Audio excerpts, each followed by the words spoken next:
नमस्कार विद्यार्थी मित्रांनो, मी सिद्धोदान दिलीप आंबेगावे स्वागत करतो तुमचं दिशा युनिव्हर्सिटी या उपक्रमामध्ये। दिशा युनिव्हर्सिटी या उपक्रम भंडारा जिल्ह्याचे पोलीस अधीक्षक श्री नूरुल हसन सर यांनी सुरू केलेला एक नाविन्यपूर्ण उपक्रम आहे।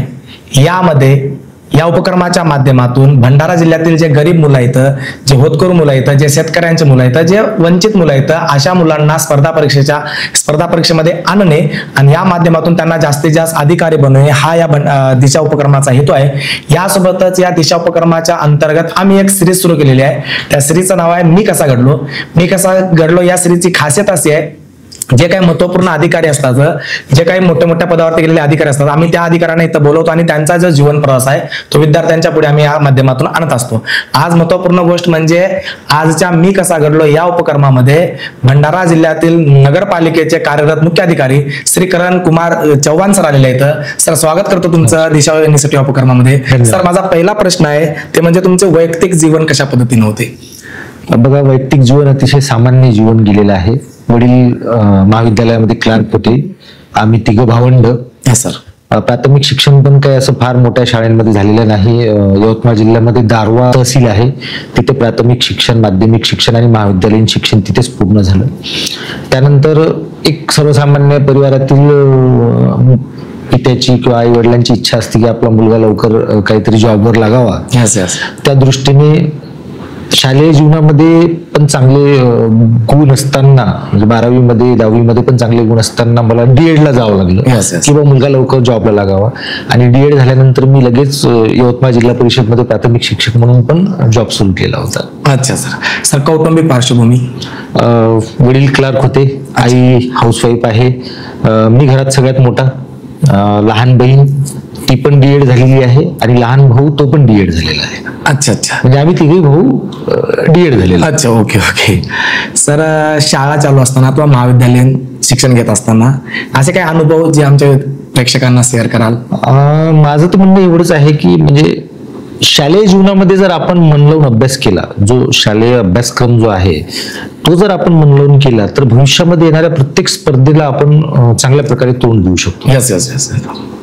म्हणजे सर, म्हणजे आम्हाला जेव्हा तुमचा अभ्यास करत असताना असं समजलं की तुमचं MA मध्ये इतिहास झालेला आहे। येस, 100% सर तुमचं इतिहासामध्ये आवडच असेल, त्याबद्दल एखादं काही इतिहासाबद्दल? आता म्हणजे मला विशेष सांगायचं इथे आहे की 12वी नंतर मी महाविद्यालयाची पायरी चढलो नाही। 12वी नंतर मला सरळ यवतमाळला डीएड ला माझा नंबर लागला आणि डीएड झाल्याबरोबर लगेच म्हणजे डीएडचा रिझल्ट लागला आणि 4 ते 5 महिन्यामध्ये जिल्हा परिषद यवतमाळ मध्ये मला जॉब मिळाला। त्यामुळे माझं जे ग्रॅज्युएशन आहे आणि पोस्ट ग्रॅज्युएशन आहे हे सगळं एक्सटर्नल स्टुडंट म्हणून झालेलं आहे। म्हणजे बहिशाल विद्यार्थी, म्हणजे महाविद्यालयामध्ये न जाता आपण जे फॉर्म भरून परीक्षा देतो, म्हणजे माझं BA पण तसंच झालेलं आहे आणि MA पण तसंच झालेलं आहे। आणि आपण जसं बोलले की मी बहिशाल विद्यार्थी असूनही जे महाविद्यालयामध्ये MA करत होते त्या मुलांना कॉम्पिटिशन देऊन मी बाहेरून परीक्षा देऊन अमरावती विद्यापीठामध्ये मी दुसरा आलो होतो। त्यामुळे इतिहासामध्ये आधीपासून आवड आहे। अच्छा सर, तुम्ही आताच म्हणालात की डीएड झालेलं आहे तुमची। जर डीएड झालेला असेल तर तुम्ही शिक्षक म्हणून कार्य केलेलं आहात। शिक्षक म्हणून कार्य करत असताना तिथला जो अनुभव आहे तो प्रशासनामध्ये कशा पद्धतीने उपयोगी पडला? बघा, शिक्षक म्हणून काम करताना फार काही कालावधी मला मिळाला नाही, 2-3 वर्ष मिळाले। पण एक गोष्ट जाणवली ग्रामीण भागामध्ये, खास करून ग्रामीण भागात मी काम केलं की मुलांमध्ये जर लहानपणापासूनच जर त्यांचा जो बेस आहे, पाया जो आहे तो जर मजबूत असला तर ते भविष्यामध्ये आपल्या प्रत्येक गोष्टीला, प्रत्येक संकटाला, प्रत्येक स्पर्धेला ते तोंड देऊ शकतात। Yes sir. सर, MPSC तुम्ही आता पदावरती आहात MPSC माध्यमातूनच, परंतु MPSC खूप अवघड परीक्षा आहे असं म्हटलं जातं, कारण की मुलं खूप असतात, जागे कमी असतात, त्याच्यामध्ये मग रेशो खूप कमी असतो। त्यातल्या त्यात सर अभ्यास करताना एक 3-4 वर्ष, 4-5 वर्ष घालावं लागतात असं म्हटलं जातं। पण जर सर असं मला समजलं की तुम्ही पहिल्याच प्रयत्नामध्ये PSI झाला, त्यानंतर लगेच दुसऱ्या प्रयत्नामध्ये मुख्य अधिकारी झालेला आहात, त्याच्याबद्दल एकदा? बघा, हे जे मुलांमध्ये किंवा स्पर्धा परीक्षा करणाऱ्या मुलांमध्ये एक नवीन संकल्पना रुजली आहे की MPSC UPSC म्हटलं की खूप कठीण आहे।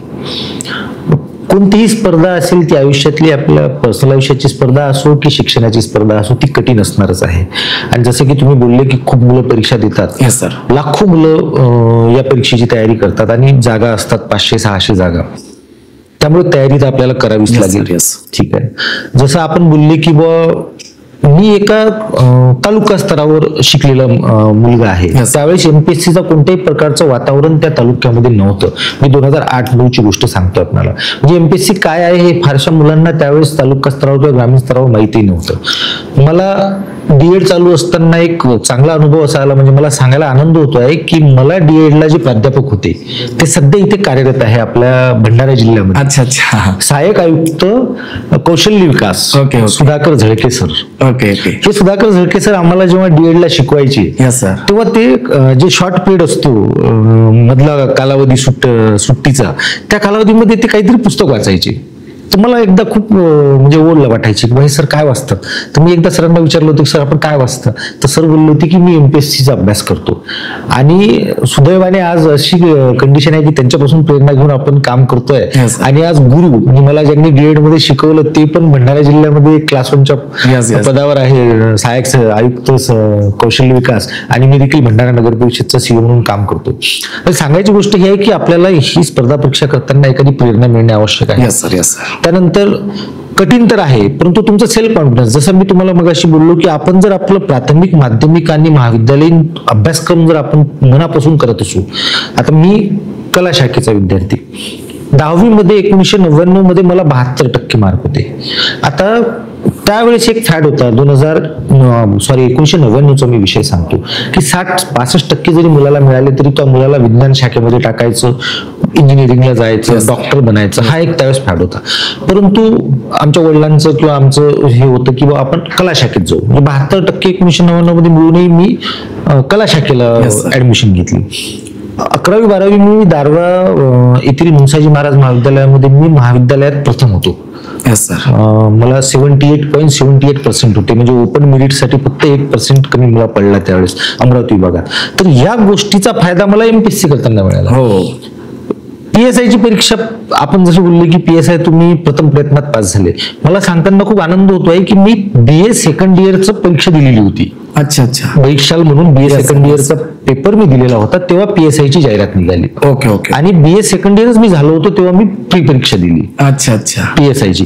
त्यावेळेस एमपीएससी मध्ये एक फॅसिलिटी होती की आपण फायनल इयरला अपियर असताना एमपीएससी देऊ शकत होतो. अजून देता येते, आताही देता येते. आताच मला सध्याचं माहित नाही. तर BA second year pass out असतानाच मी पीएसआय प्री पास झालो. आणि सुदैवाने ते पीएसआयचा रिझल्ट थोडासा मेन्सचा लेट लागला आणि तेवढ्या कालावधीमध्ये मी बीए फायनल झालो. अच्छा. आणि बीए फायनल झाल्याबरोबरच पीएसआयची मेन्स दिली. मेन्स पण चांगल्या मार्काने पास झालो. फिजिकल दिलं, फिजिकल पण पास झालो. आणि सांगायचं मला म्हणजे अभिमान वाटतो या गोष्टीचा की 75 पैकी 71 मार्क मला मुलाखतीमध्ये होते. क्या बात आहे. पीएसआयच्या. आणि अगदी वयाच्या 23व्या वर्षी मी पीएसआय म्हणून जॉईन झालो. अच्छा सर. म्हणजे सरांना वाटलंही नव्हतं की आपल्याला रिझल्ट येईल. एक तर सगळ्यात महत्त्वाची कंडिशन अशी होती की आपलं बीए कम्प्लीट होईल का नाही हे बी माहित होतं. तरी सरांच्या सुदैवाने हे सर्व काही मिळून आलं आणि सरांनी म्हणजे पहिल्याच प्रयत्नामध्ये पीएसआय झाले. सर डेप्युटी सीओ म्हणून तुम्हाला पद मिळालं होतं. जी. ओके. त्यानंतर सुद्धा तुम्ही नगर विकास विभागातच राहण्याचं ठरवलं. याच्या पाठीमागे काही बघा, मी पीएसआयला गेलो. ओके. पीएसआयला मी नाशिकला जी आमची महाराष्ट्र पोलीस अकॅडमी आहे तिथं पूर्ण ट्रेनिंग पण घेतलं मी. ओके. 11-12 महिन्याची ट्रेनिंग असते. इन बिटवीन नाशिकला आता आमचे पोलीस बंधू किंवा जे काही माझे आता पीएसआय, पीआय, डीवायएसपी मित्र आहे यांना माहित आहे की नाशिकचं शेड्यूल काय असतो. सकाळी 5:30ला उठणे, सकाळी 5:30 पासून तर रात्री 8:30-9 पर्यंत पूर्ण बिझी शेड्यूल असतो.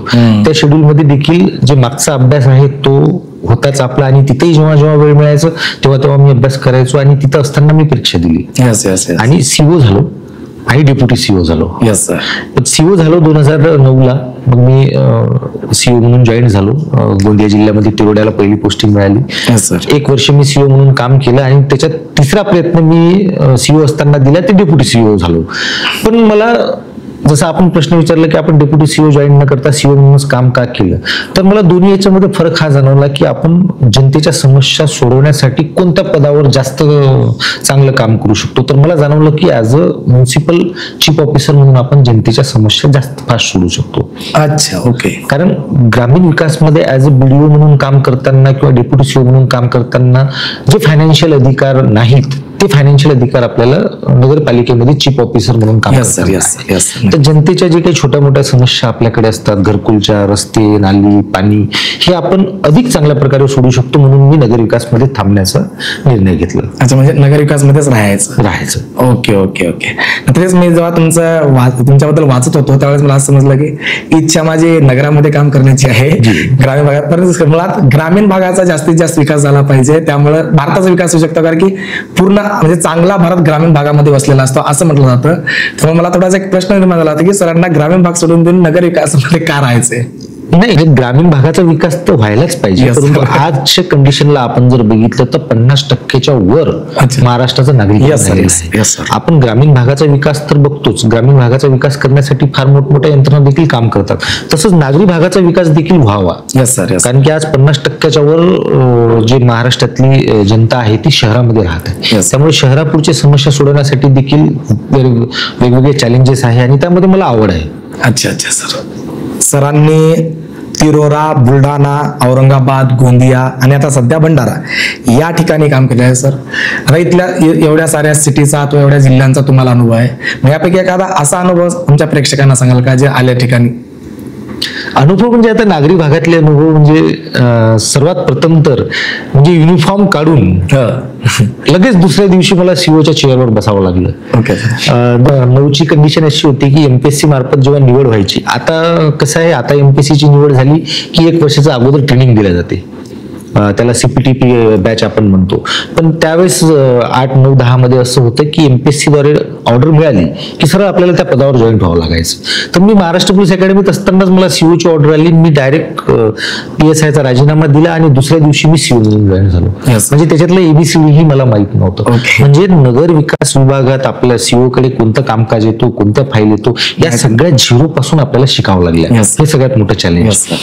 म्हणजे विकास कामं कसे चालतात, लोकांचं टॅक्स असेसमेंट कसं होतो, फेरफार कसं होतो, या सगळ्या गोष्टी झिरो पासून शिकावं लागल्या. हा तर माझा पहिला पोस्टिंगचा अनुभव.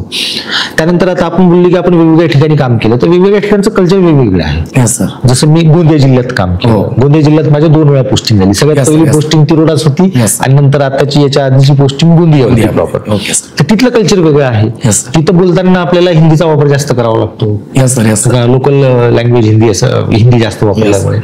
दुसरी माझी पोस्टिंग बुलढाणा जिल्ह्यात झाली. बुलढाणा जिल्हा म्हणजे विदर्भाचा एकदम कोर एरिया म्हणू आपण, जिथं प्युअर मराठी चालते. Yes sir. तर ते एकदम हिंदीमधून मराठीत गेल्यानंतर ते लोकांशी संवाद साधताना थोडी अडचण गेली. लोकांची मेंटॅलिटी पण थोडीशी वेगळी असते, इथल्या शहराच्या समस्या वेगळ्या, तिथल्या वेगळ्या. त्यानंतर तिसरी पोस्टिंग मी डायरेक्ट औरंगाबादला गेलो.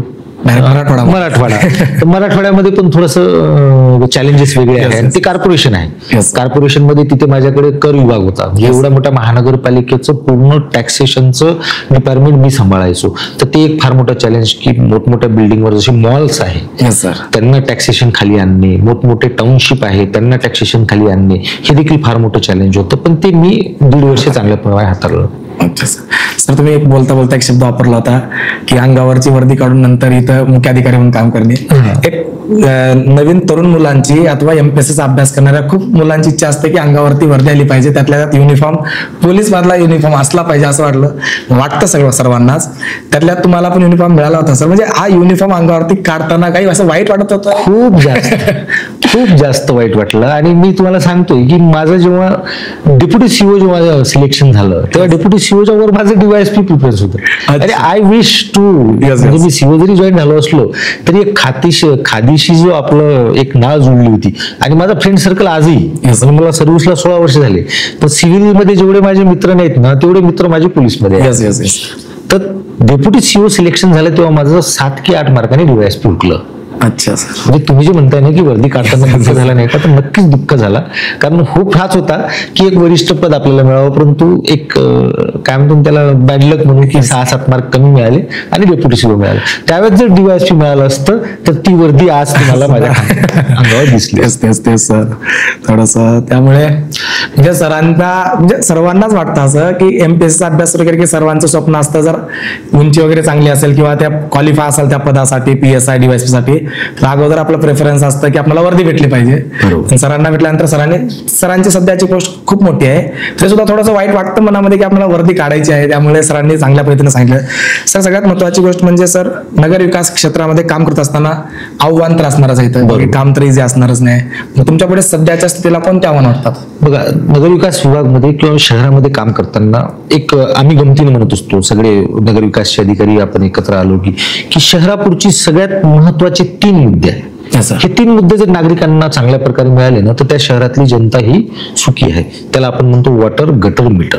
या 3 शब्दामध्ये मी तुम्हाला उल्लेख करून सांगतो. Water, gutter, meter. ओके. शुद्ध पाणी प्यायला शहरातील नागरिकांना मिळायला पाहिजे. गटर म्हणजे त्या शहरामधील जे सगळं ड्रेनेज सिस्टीम आहे ती चांगल्या प्रकारे स्वच्छ असली पाहिजे. पावसाचं पाणी चांगलं वाहून गेलं पाहिजे, घरातलं पाणी चांगलं वाहून गेलं पाहिजे. मीटर म्हणजे शहरामध्ये चांगल्या प्रकारचे रोड रस्ते आहे, रोड रस्त्यांवर चांगल्या प्रकारे दिवाबत्ती आहे. म्हणजे हे झाले 3 महत्वाचे मुद्दे की ज्यामुळे नागरिकांना एक सुखकर आयुष्य शहरामध्ये जगता आलं पाहिजे.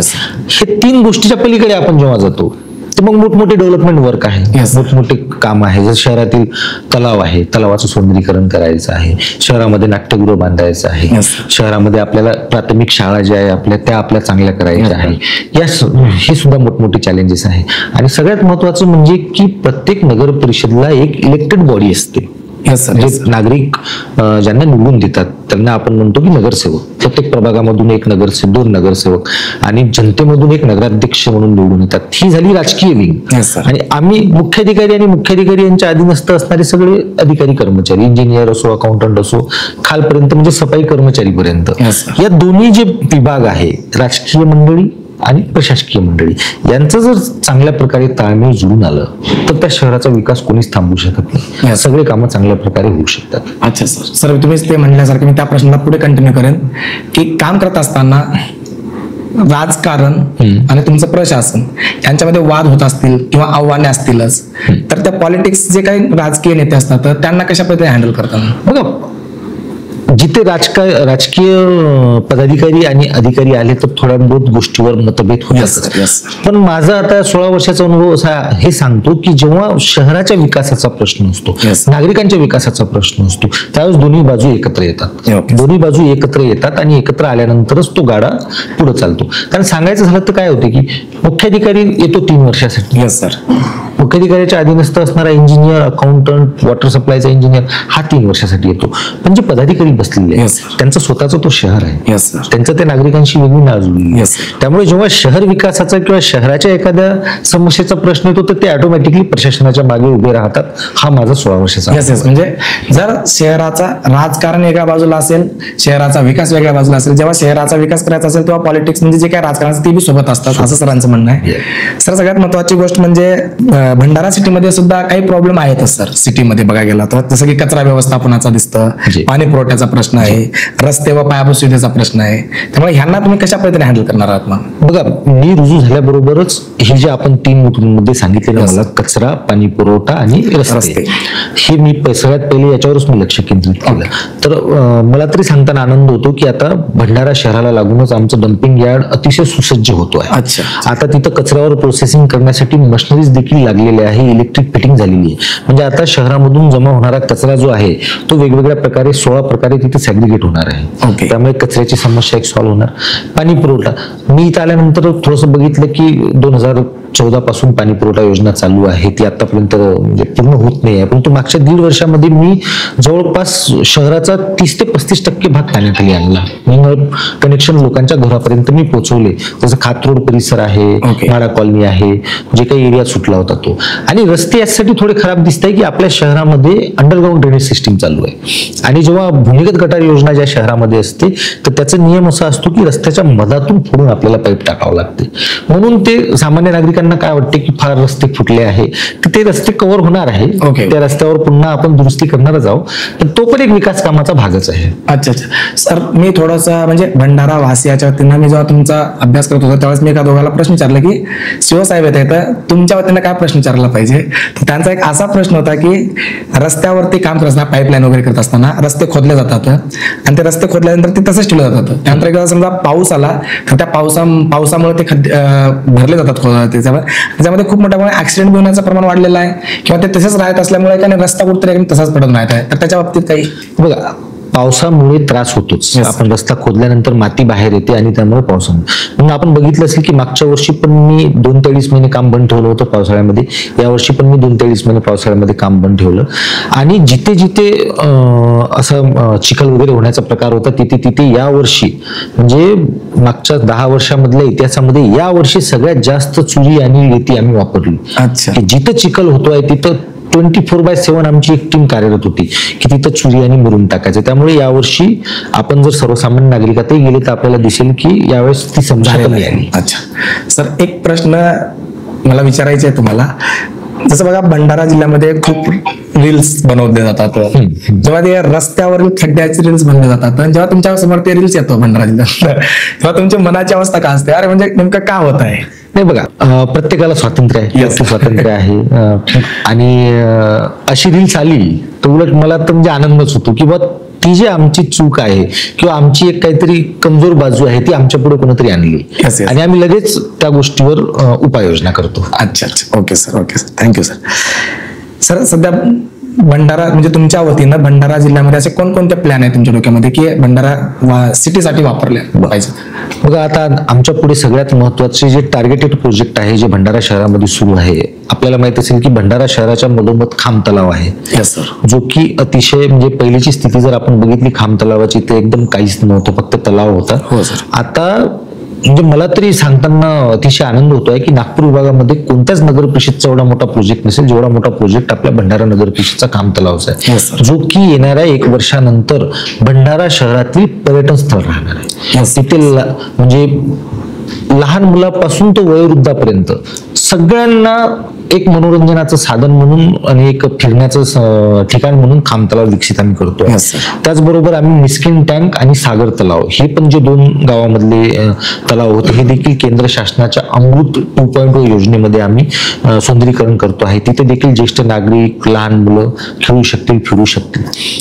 तिसरं आमचं महत्वाचं एक प्रोजेक्ट चालू आहे की 850 सीटर नाट्यगृहाचं बांधकाम मुस्लिम अल्बस लायब्ररी आहे ना त्या परिसरामध्ये सुरू आहे.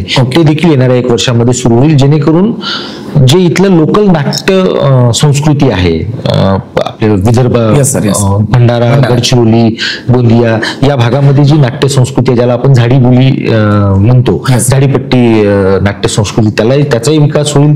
त्यानंतर जी नाट्य संस्कृती आहे आपल्या महाराष्ट्राची, मराठी नाटक वगैरे आहे ते पण तिथे होतील. 850 सीटिंगची व्यवस्था आहे, त्यामुळे शहरामधील कोणत्याही प्रकारचे शासकीय कार्यक्रम जे मोठ्या प्रमाणात आपल्याला मैदानामध्ये घ्यावा लागतो, पावसाचा त्रास होतो, तो देखील कमी होईल. तसे कार्यक्रम आपण तिथे घेऊ शकू. तर हे सध्या आपले जे मोठे प्रोजेक्ट आहे ते सुरू आहे. त्यानंतर एक सांगायचं विसरलो आपण की माडा कॉलनीमध्ये आपण नगर परिषदेची एक सुसज्ज शाळा, एकदम मॉडर्न स्कूल आपण बनवतोय. त्याचं देखील पायाभरणी झालेली आहे आणि काम सुरू आहे. अच्छा, माडा कॉलनीमध्ये? MHADA colony. Okay sir, okay sir. Sir, आता तुम्ही खूप दिवस झाले इथे कार्य करत आहात. जी. भंडारा सिटीमध्ये तुमच्या समोर आलेले अथवा तुम्हाला वाटत असलेले भंडारा शहराची कोणती समस्या आहे आणि त्याच्यावरती कशा पद्धतीने उपाययोजना निर्माण? सगळ्यात मोठी समस्या मला ती पाणी पुरवठ्याचीच वाटत होती. अच्छा. जॉईंट झाल्याबरोबर आणि अंडरग्राऊंड ड्रेनेज. तर पाणी पुरवठ्याला देखील आम्ही आल्याबरोबर या 1.5 वर्षामध्ये आम्ही बऱ्यापैकी मार्गी लावलं. भरपूरसा एरिया आम्ही कव्हर केला, लोकांच्या घरापर्यंत पाणी पोहोचलं. दुसरी समस्या, दुसरा एक चॅलेंज होता की अंडरग्राऊंड ड्रेनेज सिस्टीम फास्ट करून घेणे. ओके. कारण तुम्ही जेवढे रस्ते मधातून फोडणार आणि ते जर फार काळ रेंगाळत गेली तर नागरिकांना जास्त त्रास होईल. तर आपण बघत असाल भंडारा शहरामध्ये भूमिगत गटार योजनेचे 2 टप्पे आहे. त्यातला 1 टप्पा आम्ही 100% कंप्लीट करून टाकला आणि दुसरा टप्पा देखील आता जवळपास 30 ते 40% कंप्लीट आहे. येणाऱ्या 6 ते 8 महिन्यामध्ये दुसरा टप्पा पण कंप्लीट करू आणि जो रोड फुटलेले आहे ते रोड रिस्टोर आम्ही करून टाकू. हे चॅलेंज होते आणि ते आम्ही बऱ्यापैकी त्याच्यावरती उपाययोजना पण आहेत. Okay okay sir. सर, तुमच्या दृष्टिकोनातून आदर्श नगर परिषद कशी असली पाहिजे? बघा, ज्या शहरातील नागरिक नगर परिषदेला आपलं मानतो, ओके, ती आदर्श नगरपालिका. अच्छा अच्छा, सरांच्या नजरेतून. ओके. सगळ्यात महत्वाची गोष्ट म्हणजे आपण सरांना दिशा उपक्रमामध्ये बोललात आणि दिशा उपक्रमाचा हेतूच आहे की भंडारा जिल्ह्यातले जे काही मुलं आहेत त्यांना स्पर्धा परीक्षेमध्ये आणणं. त्यामुळं सरांनी सगळ्यात महत्वाची म्हणजे MPSC मध्ये अनेक पोस्ट सरांनी मिळवलेले आहेत आणि त्यासोबतच सरांचा आपण अनुभव जाणून घेणार आहोत की सर MPSCच्या बाबतीत विद्यार्थ्यांना काय मार्गदर्शन करा? बघा, प्राथमिक शिक्षण आपण अतिशय आनंददायी वातावरणामध्ये घेतो, पण एमपीएससी जर कोणा ध्येय असेल किंवा एमपीएससी मध्ये सक्सेस व्हायचं असेल तर आपल्याला माहित आहे की एमपीएससी मधला 25 ते 30% सिलेबस हा हायस्कूलचा असतो. 8वी 9वी 10वी तुमची 8वी 9वी 10वी जर परफेक्ट असेल आणि 8वी 9वी 10वीचा बेस जर तुमचा चांगला असेल तर तुमचा स्पर्धा परीक्षेचा अर्धा लोड कमी झाला.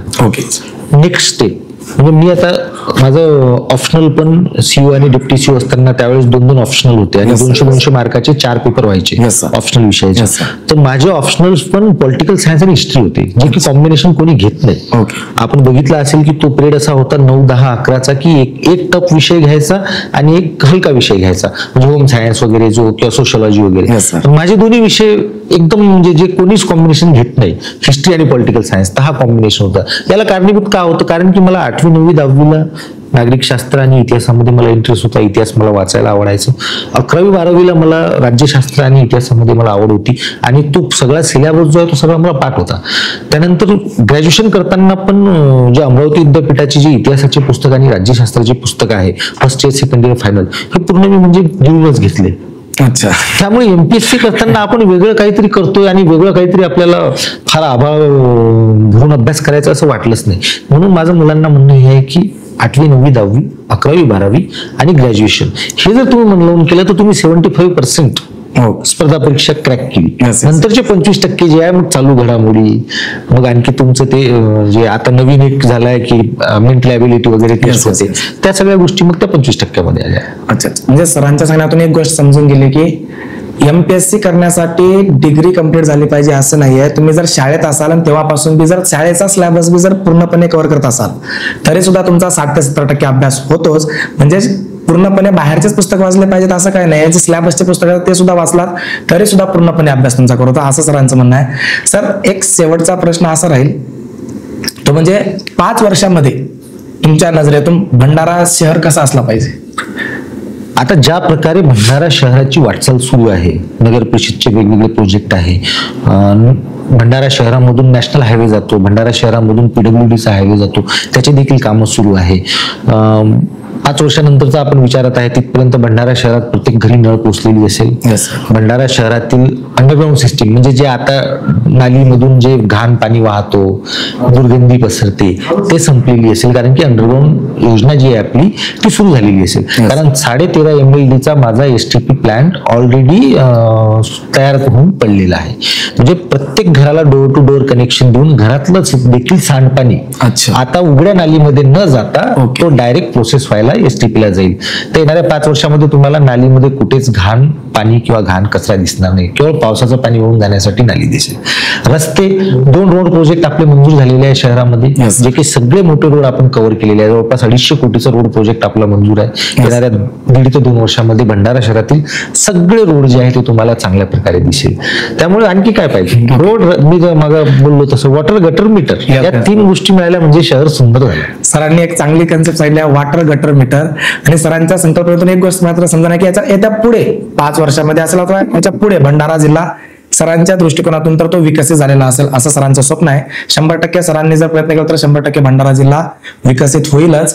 सर, हे झाले भंडारा जिल्ह्याशी संबंधित. माझा एक शेवटचा म्हणजे अंतिम प्रश्न आहे तो म्हणजे दिशा उपक्रमाच्या माध्यमातून अथवा तुम्हाला दिशा उपक्रम कसा वाटला हा एक प्रश्न आहे, आणि सोबत दिशा उपक्रमाच्या माध्यमातून तुम्ही विद्यार्थ्यांना अजून काय मार्गदर्शन कराल? बघा, अतिशय सुंदर असा उपक्रम आहे. आदरणीय मतानी साहेब असताना या प्रकल्पाची सुरुवात झाली आणि आता आदरणीय नुरुल हसन सर ते तर म्हणजे या दिशा प्रकल्पाच्या बाबतीत एवढे पॉझिटिव्ह आहे की म्हणजे वाढदिवसाला आम्ही त्यांना शुभेच्छा द्यायला गेलो, अधिकारी आम्ही बुके घेऊन गेलो मोठे, तर सर समोरून म्हणतात की यार नाही, तुम्ही बुके नाही लानाची येता, तुम्ही एक पुस्तक आणायला पाहिजे. म्हणजे इथपर्यंत पॉझिटिव्ह की बा बुके न आणता मला तुम्ही पुस्तक द्या, म्हणजे ते पुस्तक आपल्या कोणत्या तरी मुलाला अभ्यास करायला कामी पडेल, एवढं पॉझिटिव्ह आपले नुरुल हसन सर आहे. तर त्यांच्या मार्गदर्शनामध्ये हा जो प्रकल्प चालू आहे आपल्या संपूर्ण जिल्ह्यामध्ये अतिशय सुंदर प्रकल्प आहे. चांगले चांगले प्राध्यापक, चांगले चांगले वक्ता इथे शिकवायला येतात. आणखी चांगल्या प्रकारचे मला वाटतं पुण्याशी पण टायअप झालं असं मला पाटील साहेब सांगत होते की तिथे पण काही प्राध्यापक मंडळी आता शिकवणार आहे. तर आपण होप करू की भंडाऱ्यासारख्या जिल्ह्यामधून जास्तीत जास्त मुलं स्पर्धा परीक्षेमध्ये यशस्वी होतील. मग ते आणि स्पर्धा परीक्षा म्हणजे फक्त काही डायरेक्ट UPSC MPSC आपल्या डोक्यामध्ये असते ते नको. जसं आता मी जस्ट एका कार्यक्रमातून आलो, आज पूर्ण महाराष्ट्रामध्ये जवळपास 10,000 ऑर्डरी वाटल्या गेलेल्या आहेत. त्यामध्ये 5,000 ऑर्डरी या अनुकंपाच्या होत्या आणि 5,000 क्लरिकल आणि क्लरिकलच्या ऑर्डरी या सरळ सेवा भरतीच्या होत्या. म्हणजे आपण फक्त एमपीएससी आणि युपीएससी जर उद्देश ठेवला तर क्लरिकल कोण करेल? हो, भरपूरशी स्कोप आहे.